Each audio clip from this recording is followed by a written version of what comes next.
ज्ञान RS academy में आप सबका स्वागत है। भूगोल की मावट में आप सबका स्वागत है। चलिए स्टार्ट करते हैं। ये जो पीछे नज़ारा आपको दिखाई दे रहा है ये हमारे वागड़ की गंगा, दक्षिण की गंगा है ना, कांठल की गंगा नदी का नाम है माही नदी। माही नदी के बारे में आज जानकारी ले आ जाइए। कितने लोगों ने मैप बनाना सीख लिया कि हाँ अब हमें जिले दिखाई देते हैं, 25+8 तो तुरंत दिखाई देते हैं, कंफ्यूज ही नहीं होते हम गुजरात की तरफ कौन से हैं, एमपी की तरफ कौन से हैं, इन सब में नहीं होते हैं ना। चलिए माही नदी के बारे में देखते हैं आज। माही नदी के पास है ना, माही को अपन प्रवेश कराएंगे, हालांकि पढ़ेंगे अलग अलग लेकिन आप तो यहाँ से प्रवेश करवा ही देते हैं। चलिए छोटा करके देखते हैं इसका उद्गम स्थल। उद्गम कहाँ से होता है माही का? माही, आप नोट्स भी बनाते हैं साथ साथ लिखते चले। माही नदी उद्गम, लेकिन एमसीक्यूज वाली सीरीज को इतनी गंभीरता से करें। विंध्याचल,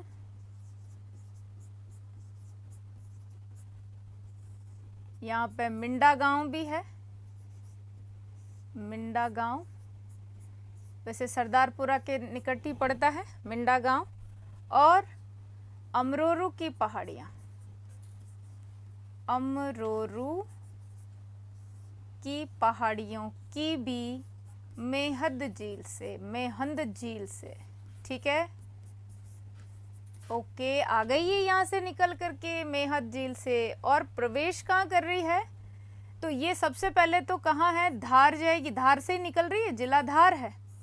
धार से फिर आप देखें ये झाबुआ की तरफ, और झाबुआ से फिर ये ऊपर रतलाम की तरफ, और रतलाम से फिर ये बांसवाड़ा में प्रवेश कर जाएगी, ठीक है। तो इसका जो प्रवेश होता है ना वो प्रवेश होता है कहाँ? बांसवाड़ा के खांदू गांव में, बांसवाड़ा के यहाँ, ये जरूर याद रखिएगा, याद कीजिए पहली जो हमारी क्लास थी खांदू गांव से इसका प्रवेश होता है, बिल्कुल होता है। इसके बाद आप देखें इसकी टोटल लंबाई भी देख लेते हैं। लंबाई इसकी 576 किलोमीटर, उसमें से यदि हम देखें तो आप देखेंगे राजस्थान, आप देखेंगे एमपी, और आप देखेंगे गुजरात। इनमें यदि हम देखना चाहें तो आप देखिए यहाँ पर कितनी कितनी है। राजस्थान में 171 और एमपी में आ जाएगी 158, 158 किलोमीटर, और 247 हो जाएगी कहाँ पर? गुजरात में। इस प्रकार से ये बहती है नदी। आप कमेंट करके मुझे बताएं इसका अपवा क्षेत्र कितना है माही नदी का। जैसे हमने 20.90% किसका पढ़ा था? चंबल का पढ़ा था। वैसे ही बनास का आपने कितना पढ़ा था? लूनी का पढ़ा था। धार, रतलाम, मंदसौर, बांसवाड़ा। तो आप चलिए विंध्याचल, मिंडा गांव की पहाड़ियां, अमरोरू, मेहंद झील, धार, झाबुआ, रतलाम, बांसवाड़ा के खांदू गांव से प्रवेश करती है। टोटल लंबाई इसकी 576 है। राजस्थान के अंदर 171 प्रश्न पूछा गया। अपन प्रश्नों के प्रारूप पे भी ध्यान देंगे, फिर नदी के ऊपर आएंगे। जैसे 158 किलोमीटर कहाँ है? एमपी में है। गुजरात में कितनी हो गई? 247 किलोमीटर। क्लियर है ये बात? इसके बाद चलते हैं अपन को किस किस नाम से जाना जाता, उपनाम क्या क्या है। तो आप देखो उपनाम में चल लेते हैं भाई। माही नदी का ये जो एरिया है इसे क्या कहते हैं? तो आप देखोगे इसे ही कहते हैं वागड़ की गंगा। अब मुझे आप बताएं वागड़ शब्द क्या है? क्या ये कोई स्थान है? हमने पहले ही पढ़ा था ये बांगड़ और ये बागड़, दोनों में क्या डिफरेंस है? ये डूंगरपुर बांसवाड़ा का क्षेत्र है, और ये नागौर से ऊपर हमारा शेखावाटी वाला पूरा आएगा। क्या है यहाँ पर? तो ये पुराने जलोढ़ मैदान है, पुराने जलोढ़ मैदान कहला रहे हैं बांगड़, जो हमने तोरावाटी में पढ़ा ही था। लेकिन ये बागड़ी बोली होने के कारण इस डूंगरपुर बांसवाड़ा का जो क्षेत्र है उसे कहा जाता है वागड़ प्रदेश, वागड़ प्रदेश। फिर इसको बोलते हैं वागड़ की गंगा हो गई। क्यों इसको कहते हैं कांठल की गंगा? क्या होता है कांठल? कांठल माना होता है किनारा। आप ये देखें यहाँ पे, ये जैसे ही इसका प्रवाह अपन देखते हैं तो ये है प्रतापगढ़ और ये बांसवाड़ा, ये डूंगरपुर। तो जब ये नदी प्रवेश करेगी ना, इससे करा देती हूँ, तो आप देखें इधर से जब बांसवाड़ा से प्रवेश करेगी तो ये ऐसे इसका किनारा बना के जाती, बिल्कुल किनारे पर, है ना, प्रतापगढ़ की तरफ। तब अपन इस नदी को क्या कहते हैं कि ये किनारे पर स्थित है, इसलिए इसे कहते हैं कांठल की गंगा। किनारा, कांठल की गंगा, ठीक है। तो इसका नाम क्या हो गया? कांठल की गंगा। ये जरूर नाम पूछे जाते हैं, कंफ्यूज और हो जाते हैं हम। कांठल की गंगा आदिवासियों की गंगा भी है, क्योंकि यहीं पर सबसे ज़्यादा ट्राइबल निवास करती है। आदिवासियों की गंगा, आदिवासियों का कुंभ भी यहीं भरेगा, गंगा है ये। दक्षिण की स्वर्ण रेखा, दक्षिण की स्वर्ण रेखा। साथ ही साथ आप देखिए यहाँ पर आगे नाम आने वाला है पुष्प प्रदेश। क्यों कहते हैं इसे पुष्प प्रदेश भी कहते हैं। और साथ ही साथ आप देखो इसे मेवल का क्षेत्र कहते हैं। मेवल की गंगा हो गई, मेवल क्षेत्र, पुष्प क्षेत्र की गंगा, ये सब नाम क्यों। और साथ ही आप कर लीजिए 56 का मैदान। इस 56 के मैदान की विशेषता क्या है? तो लाल चिकनी मिट्टी है यहाँ पर, इससे जो निक्षेपण होता है ना, मिट्टी, जो नदी है मिट्टी मैदान तो बनाएगी। तो लाल चिकनी मिट्टी का विस्तार होने की वजह से 56 का मैदान, है ना, मैदान किससे बनता है? मिट्टी से। सबसे पहले तो देखिए पुष्प क्षेत्र क्यों है ये। क्या माही नदी पुष्प क्षेत्र की क्या करती है? श्रृंगार करती है। हाँ, बिल्कुल करती है। पुष्प इसलिए कहा जाता है कि यहाँ आदिवासियों का, मैं बीच में लिख रही हूँ, कल्प वृक्ष है। कल्प वृक्ष कहते हैं किसको? महुआ, महुआ का वृक्ष, जिसके ही पुष्प हैं ये। इतने सारे महुआ ही महुआ है वहाँ पर, आपको पता ही है। इसका वैज्ञानिक नाम क्या है? अक्सर परीक्षा में पूछा जाता है महुआ का नाम। साथ ही साथ इसमें ये देखें, इसकी फूल है चारों तरफ, इस वजह से इसका नाम क्या है? पुष्प क्षेत्र है। लेकिन ये महुआ कल्पवृक्ष है आदिवासियों का, कारण इससे मऊड़ी नामक शराब बनती है, मऊड़ी। और मऊड़ी शराब से इनकी आजीविका तो चलती है, तो ये शराब का निर्माण भी करते हैं। इसी महुआ के वृक्ष में आप देखो कोटरे बना बना के उड़न गिलहरी रहती है। उड़न गिलहरी, उड़न गिलहरियों का स्वर्ग भी तो यहीं आएगा। उड़न गिलहरी निवास करती है ना। तो मधुका लोंगोफोलिया इसका वैज्ञानिक नाम है, जो अक्सर पूछा भी जाता है। और वागड़ क्षेत्र में आदिवासियों की जनजीविका इससे चलती है, आजीविका इससे चलती है। तो आप देखें कि मऊड़ी शराब भी बन रही है, कल्प वृक्ष होने के कारण ही इस क्षेत्र को पुष्प वृक्ष कहा गया है ना। मेवल की पहाड़ियां तो है ही है डूंगरपुर बांसवाड़ा के बीच में, इसलिए इस क्षेत्र का नाम पड़ा। लेकिन 56 के मैदान में लाल मिट्टी, लाल चिकनी मिट्टी का प्रसार है, इसीलिए इसमें आपको पैदावार जो ध्यान रखनी है वो क्या रखनी है, ये भी सवाल बनता है यहाँ से। मैं लिखने से पहले ही लिख देती हूँ। मक्का आएगा ना, तो मक्का के अंदर आएगी माही, तो आप समझ लो सरनेम लगेगा ही लगेगा। लेकिन यहाँ दो नाम लिख देती हूँ, माही कंचन और माही धवल। ये दो किस्में मुख्य रूप से है इस वाले क्षेत्र की, 56 के मैदान की। और यहीं पर अपन चावल की बात करेंगे तो चावल के अंदर भी किस्म आएगी, माही तो नाम आएगा ही आएगा, लेकिन सुगंधा नाम आएगा। ये प्रश्न हमेशा हमारी कृषि वाले चैप्टर से बनते हैं, लेकिन बनते माही सुगंधा, तो अपन कंफ्यूज हो जाते हैं। आप मेरे साथ में जब कृषि में फसलें पढ़ेंगे तो मक्का की कम से कम आप 10 से 15 वैरायटी याद करेंगे 15 सेकंड में, और कभी ऐसे कंफ्यूज नहीं होंगे कि माही कंचन किसकी है, धवल किसकी है। इसकी भी अपने आप में एक स्टोरी है। लेकिन चावल माही सुगंधा, मोटा मोटा यहाँ बता देती हूँ, माही सुगंधा यानी कि सुगंध किस में से आती है? आपको पता है चावल जब पकते रहते हैं तब कितनी अच्छी खुशबू आती है, सुगंध जिसमें से आ रही है वो है माही सुगंधा। और मक्का माही कंचन माही धवल, ये इसकी किस्में हैं। तो ये सारे प्रदेश इसके उपनाम याद रखिएगा। अब अपन चलते हैं यहाँ पर कि इस वाले एरिया में बांध कौन कौन से हैं। तो मैं अब आपको मैप की तरफ, जो हम हमेशा बनाते हैं समझने के लिए, उधर ले चलती हूँ। सहायक नदियों पे भी बात करेंगे इसकी, आ जाइए मेरे साथ। सबसे पहले आप ये ध्यान रख लें कि हम इस नदी को ऐसे यहां से निकालते हैं, ये लो, और उल्टे वी जैसी ही कर देते हैं। यहां से हमारी ये नदी निकल रही, खूब अच्छे से निकालो इस नदी को, ठीक। दक्षिण से तो प्रवेश कर ही रही थी, ठीक है, बहुत सुंदर तरीके से याद करना आप इसको, है ना। ये हमारी माही नदी, यहां हम करेंगे बांसवाड़ा, वहां हम कर लेंगे प्रतापगढ़, एरिया तो है ही है प्रतापगढ़, और इधर हम कर लेंगे डूंगरपुर, ठीक है।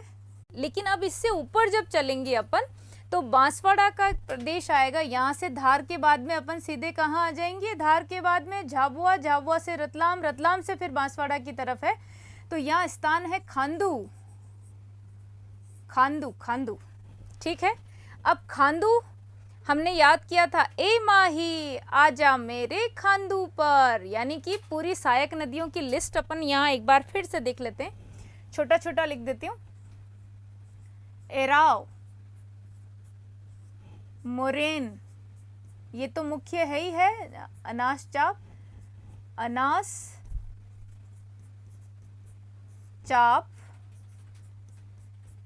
सोम, जाखम, यहाँ तक तो कर लो, ईरू हरण भादर रहने दो, सोम जाखम। तो ये नदियां थी, और ऐसे ही किया था। ए माही, बांसवाड़ा कहता ए माही आजा मेरे खांदू पे, इस रेन में, मोरेन में, क्योंकि वहां पर मोरेल थी, कहाँ से, चैनपुरा की पहाड़ियां, बस्सी से, जयपुर से जो नदी निकली थी वो मोरेल नदी थी, चंबल की। मोरेल तो भैया जयपुर में चलेगी, था ना, तो वो मोरेल थी। ये मोरेन है, रेन, रेन, रेन, मोरेन। फिर से देखिए, ए माही एराव, ऐसे एराव, ए माही आजा मेरे खांदू पर, इस रेन में, मोरेन में, चुपचाप अनास चाप सो जा, अनास चाप सोम जाखम। क्लियर। अब यहाँ अपन चलते हैं। सबसे पहले तो एक बांध तो आएगा, बोरखेड़ा एक स्थान आता है, ये लो बोरखेड़ा, और बोरखेड़ा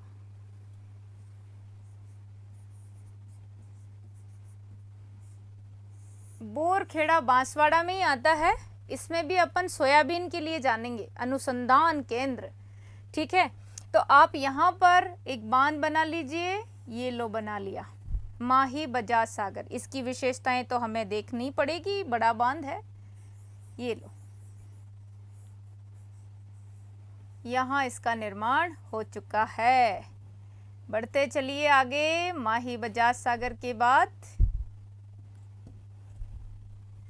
यहाँ लिख देते हैं माही बजाज सागर। अब इसमें पहले, इससे पहले भी कोई सी नदी गिरती है, हाँ वो सब बाद में देखेंगे, पहले अभी बांध तो बना ले अपन। माही बजाज सागर बांध के बाद में यहाँ पे नंबर आएगा किसका, तो आप देखो कागदी पिकअप का। पिकअप किसे कहते हैं, पिकअप कहते हैं जिसके चैनल गेट खोलने पर उसके बेसिन में जो पानी है ना वो बच के नहीं रहे, एक बूंद पानी नहीं बचे, साफ का साफ, खल्ला साफ, वो है पिकअप बांध। तो यहाँ अपन आगे चलते हैं, बांसवाड़ा में ही बात करेंगे, इसलिए अपन यहाँ बांसवाड़ा के अंदर ही कागदी पिकअप, कागदी पिकअप, और यहीं से दो नहरें भी निकलेगी कागदी पिकअप से। पिकअप है भीखाभाई सागवाड़ा और आनंदपुर भुकिया, ये दो नाम बहुत फेमस नहरें हैं ये, जिनसे डूंगरपुर और बांसवाड़ा तो लाभान्वित है ही है ना जिले। तो आप फिर से देखिए, अपन चल रहे हैं माही के किनारे, खांदू पर प्रवेश कर लिया है बांसवाड़ा में, बोरखेड़ा में आदिवासियों की सबसे बड़ी पेयजल परियोजना है ये। कौन सी, लंबी भी है, लंबा बांध है। कितनी लंबाई है इसकी, माही बजाज सागर 3000, आप किलोमीटर में तो लिख देंगे लेकिन मीटर में बताएं। ओ सॉरी, 3 किलोमीटर में तो लिख ही देंगे लेकिन मीटर में आंसर दें इसकी लंबाई का। तो माही बजाज सागर के बाद कागदी पिकअप है, कागदी पिकअप के बाद हम और देखेंगे बांध, तो जरूर देखेंगे। यहाँ इधर की तरफ आएंगे तो हम गुजरात की तरफ जब जाते हैं तभी इसी नदी पर यहाँ बना देती हूँ मैं कडाना बांध। ये लो, ये हमारी सीमा तो खत्म हो गई थी ना, यहाँ बना देती हूँ गुजरात की तरफ इस पर। और ये गुजरात जब जाएगी ना ऐसे, तो लो ये रास्ता भी देख लो, ठीक है।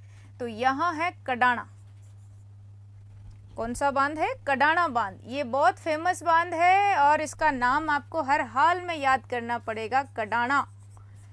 हालांकि यह गुजरात में है और गुजरात का भी पंचमहल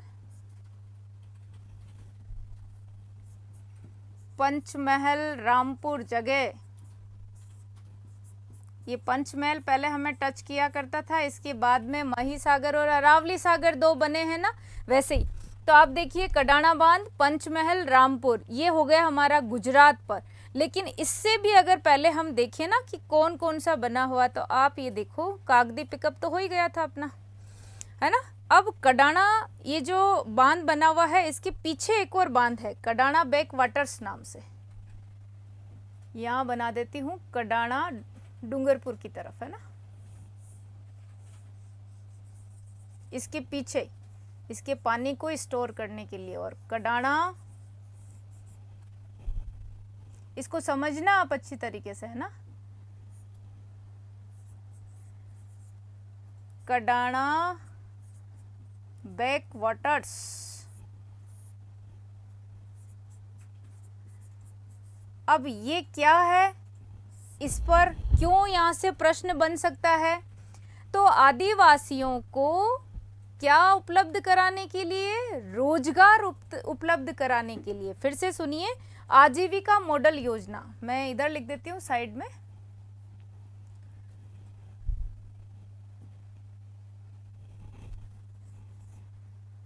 आजीविका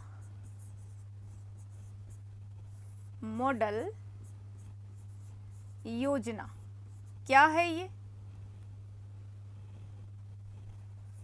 तो यहाँ आप देखिएगा, ये भी सवाल ऐसे ही बनते हैं आरएस में भी, लो ये भी आईएम पे लगा दिया।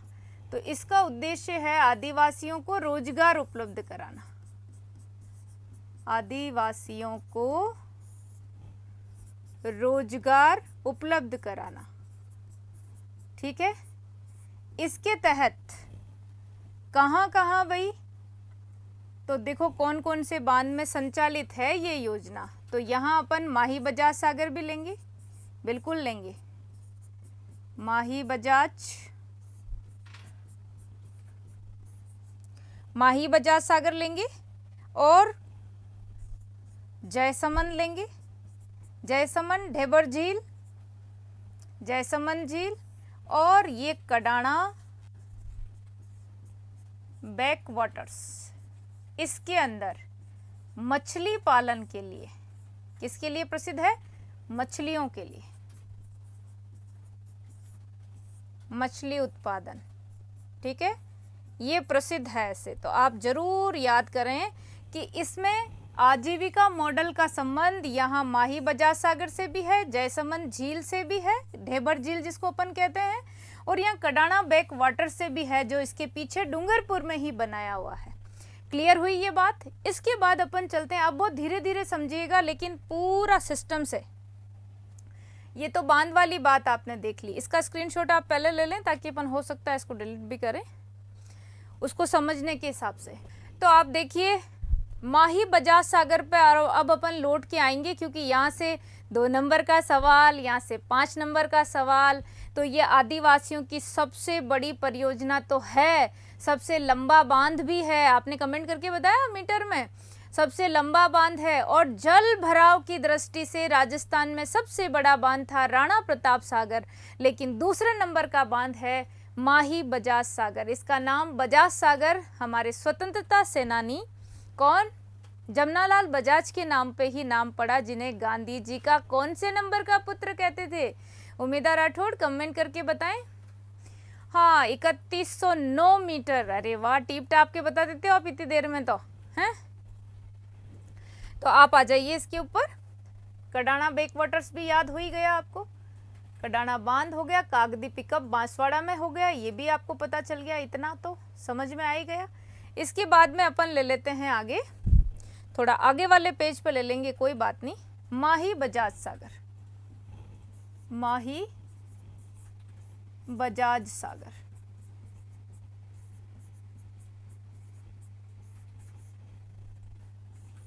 आदिवासियों की सबसे बड़ी, आदिवासियों की सबसे बड़ी परियोजना, जी हाँ, क्योंकि ये सत्य असत्य कथन फाइंड कीजिए ट्रू फॉल्स में जरूर आता ही है। और साथ ही साथ ये राजस्थान का क्या हो जाएगा, लंबा बांध है, सबसे लंबा बांध, लंबा बांध। साथ ही साथ भराव क्षमता, भराव क्षमता की दृष्टि से दूसरा बड़ा बांध, दूसरा बड़ा बांध। तो पहला कौन सा हो गया जान रहे हैं हम, तो दूसरा बड़ा बांध कंप्लीट। फिर साथ ही साथ ये बहुउद्देशीय परियोजना में आएगा। बहुउद्देशीय परियोजना क्या होती है? बहुउद्देशीय परियोजना, अंतरराज्यीय परियोजना। अंतरराज्यीय परियोजना में, अंतरराज्यीय परियोजना यानी कि ये वैसे विशेषकर माही परियोजना जो है ना, वो किसकी है? आप देखो, राजस्थान प्लस गुजरात, राजस्थान प्लस गुजरात, ये तो है ही है यहाँ की बात। ठीक है, बहुउद्देशीय परियोजना हो गई। अब ये दोनों राज्यों की बात हो गई और इसको समझौता भी हो गया, आप तो ये मान लो, है ना। लेकिन फिर केंद्रीय जल आयोग ने इसको अनुमति दी, इस परियोजना को। कब? 71 की बात है, 1971 में मंजूरी हो गई। ठीक है, केंद्रीय जल आयोग CWC, सेंट्रल वाटर कमीशन के द्वारा 1971 में मंजूरी। परियोजना के बारे में सुनिएगा, अपन इसको कर ही लेते हैं ना।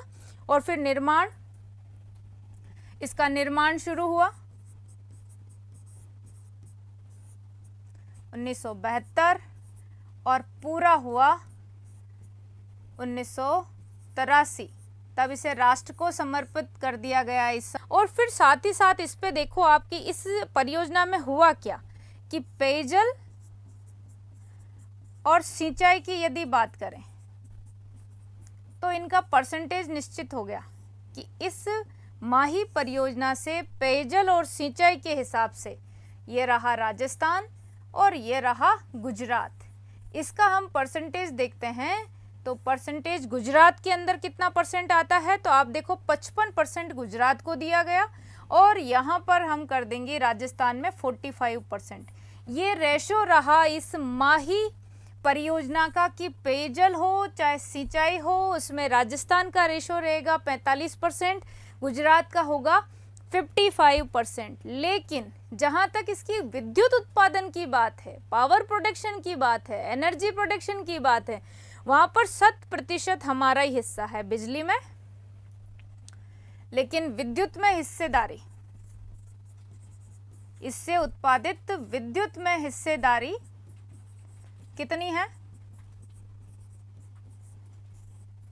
हिस्सेदारी 100%। लो भाई 100% हो गई। तो आप 100% के हिसाब से ऐसा करो कि कुछ उत्पादन भी करते हैं अपन। कैसे? तो यहाँ देखो, 2 माही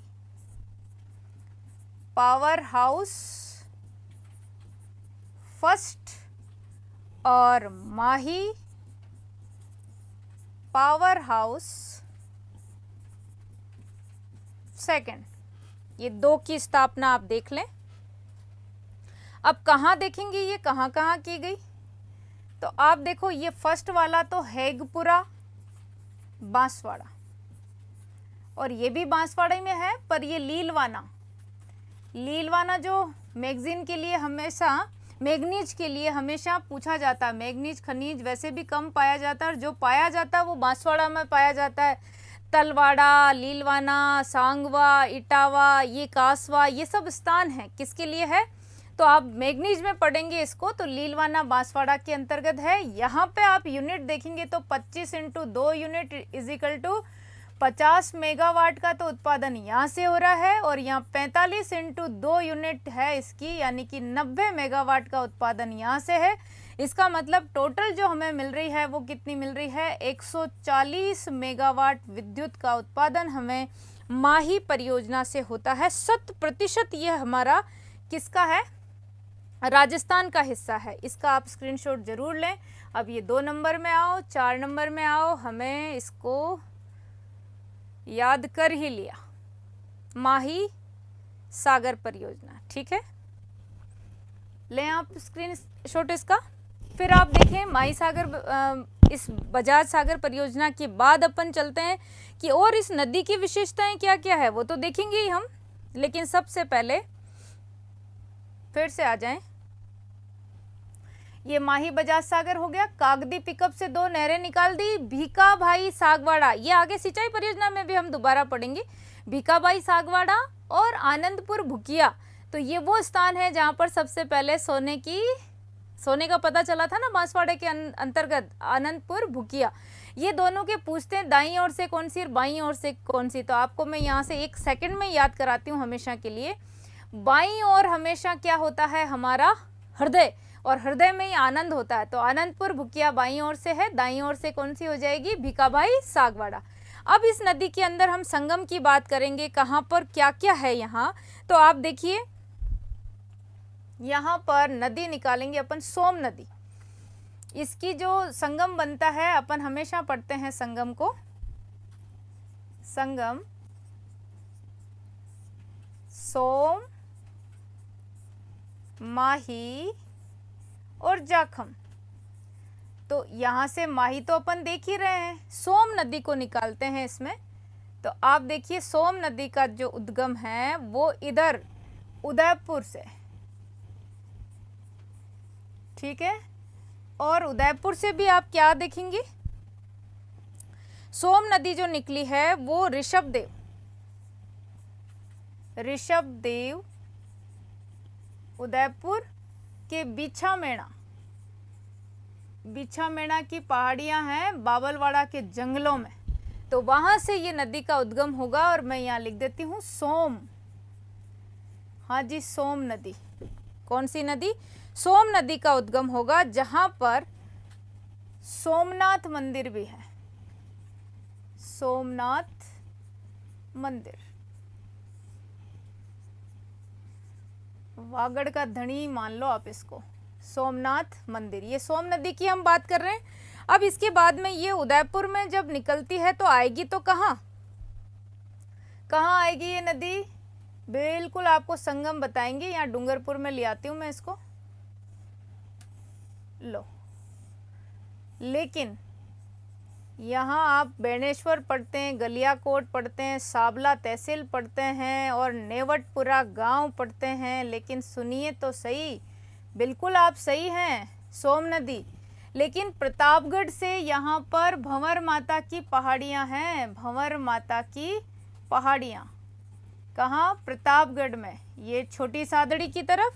यहाँ से नदी निकलती है हमारी जाखम, और जाखम नदी यहाँ डूंगरपुर में, इससे एक स्थान है जहाँ पे राड रमन की होली खेली जाती है। आपने नाम सुना होगा भिलुड़ी गांव या बिलुड़ी गांव। वहाँ पर ये जाखम का संगम किससे हो जाता है? माही से। और माही फिर दो धाराओं में विभक्त होकर के कहाँ मिलती है? माही क्या, सोम नदी में, और सोम नदी मिलती है माही के अंदर। इसलिए हम एक मोटा मोटा आइडिया बोल देते हैं कि संगम बनता है, लेकिन संगम एक्चुअल में हो ही कहाँ गया?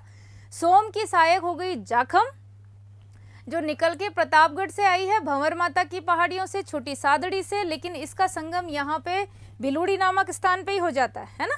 ये रहा संगम बन गया, ये रही हमारी जाखम।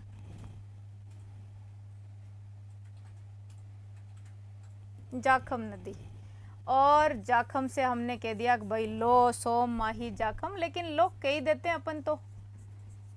ये हमारा यहाँ पर संगम बन चुका है, तो बना ही लो आप तो, यहाँ पे कोई दिक्कत नहीं। तो ये जो जगह बनी ना, ये हमारा बेणेश्वर धाम, ठीक, ये बेणेश्वर। और बेणेश्वर धाम की स्थापना कहते हैं किसने करी? बेणेश्वर की स्थापना इस धाम की, तो आप नाम सुनते हैं, एक तरफ लिखती हूँ, संत मावजी। संत मावजी ये कहाँ है? तो देखिए इसका नाम बेणेश्वर धाम का हमेशा आता है, आदिवासियों का कुंभ है बेणेश्वर। ये नेवटपुरा गांव है, नेवटपुरा। ये पहले तो डूंगरपुर में आता था, आसपुर तहसील में, अब तहसील लगती है साबला। साबला के ही थे संत मावजी, तो साबला में ये हो गया, डूंगरपुर के अंदर है ना। तो साबला, और वैसे दौलतपुरा पंचायत समिति आप कह सकते हैं। नेवटपुरा गांव या नवटपुरा, नवाटपुरा नाम से एग्जाम में हर बार पूछा जाता है। तो यहाँ पर ये तीनों का संगम होकर के त्रिवेणी संगम बनाती है, आप ये सोच लो। लेकिन त्रिवेणी संगम बन नहीं रहा, इससे 8-10 किलोमीटर पहले ही जाखम किस में मिल जाती है? सोम में। और सोम नदी उदयपुर से, बिछामेणा की पहाड़ियों से, बाबलवाड़ा के जंगल से, ऋषभदेव से निकल के जब आती है, तो उदयपुर के अंदर भी इस पर एक परियोजना है और डूंगरपुर के अंदर भी परियोजना है। मैं लिखने से पहले, बोलने से पहले IMP लगा रही हूँ, क्योंकि यहाँ से सवाल 100% बनता है। उदयपुर की तरफ ये बनाती है सोम कागदर परियोजना। ये लो, सोम कागदर परियोजना उदयपुर में है, इसी सोम नदी पर है।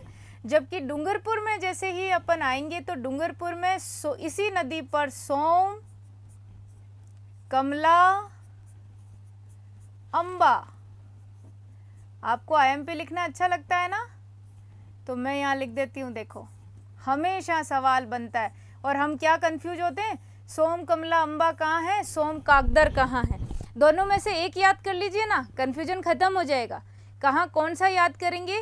तो हमारा डूंगरपुर है ना, डूंगरिया। ऐसे गांव में डूंगर सिंह किसी का नाम होता तो ऐसे डूंगर कोई नहीं बोलता, डूंगरिया ही बोलते हैं। डूंगरिया कितनी शादी कर ली? 3। सोम, कमला, अंबा, तीनों से ही किसने? डूंगरिया, डूंगरपुर में है सोम, कमला, अंबा, तो बची हुई सोम कागदर तो उदयपुर में ही होगी। बोलो कंफ्यूजन समाप्त ना? इफ यस देन ऐसे निशान आने दो। सोम कागदर, सोम, कमला, अंबा परियोजना है ना। ये चीज यहाँ तक क्लियर हुई, आपको संगम भी क्लियर हो गया। ये एराव नदी, मोरेन नदी, अनास चाप, ये सब तो मिलेगी नो डाउट। लेकिन इस चार्ट को आप पूरा समझ गए हैं तो एक बार ले लीजिए। फिर अपन देखेंगे कि ये कर्क रेखा को 2 बार तो काटती है, 26 किलोमीटर की लंबाई है, लेकिन इधर और इधर। तो आप देखो ऐसी कौन सी नदी है जो भूमध्य रेखा को 2 बार काटती है, और ऐसी कौन सी नदी है जो मकर रेखा को 2 बार काटती है? कमेंट करके बताएं फटाफट। इसके बाद चलते हैं आगे। भूमध्य रेखा को काटने वाली कौन सी नदी है? तो मैं आपका कंफ्यूजन दूर कर सकती हूँ, फटाफट कमेंट कीजिए। ऐसे टुकड़ों में चलेंगे। ये हमारा जो अरब सागर की ओर गिरने वाली नदियों का तंत्र है, कल निश्चित तौर से खत्म होगा इसकी दूसरी सहायक के साथ। आज हम इतना याद रखेंगे वो भी बड़ी बात है, पर मुझे बताइए आप धरती से मैं गुड, डूंगरपुर की धरती से आहारी टीना, ओके।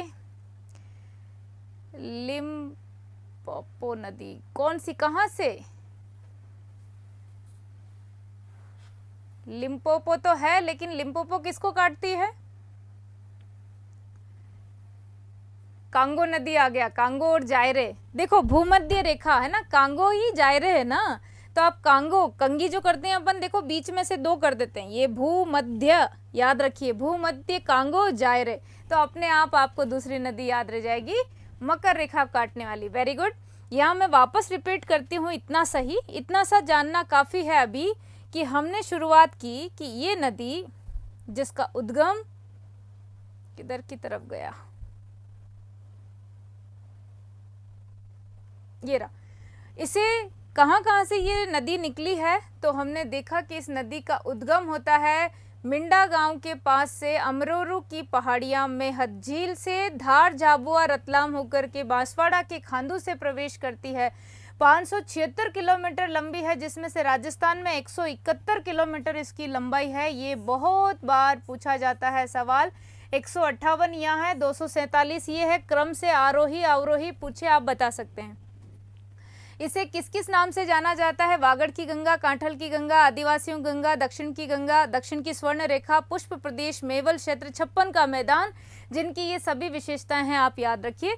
क्यों कहलाता है ये पुष्प क्षेत्र, वो भी आपने देख लिया। साथ ही साथ चलिए इसमें इस नदी का जो प्रवेश है, वो प्रवेश होने के बाद ये खांदू से प्रवेश करती, तो सबसे पहले इसमें माही बजाज सागर है, और माही बजाज सागर स्थित कहाँ है, तो बोरखेड़ा में है।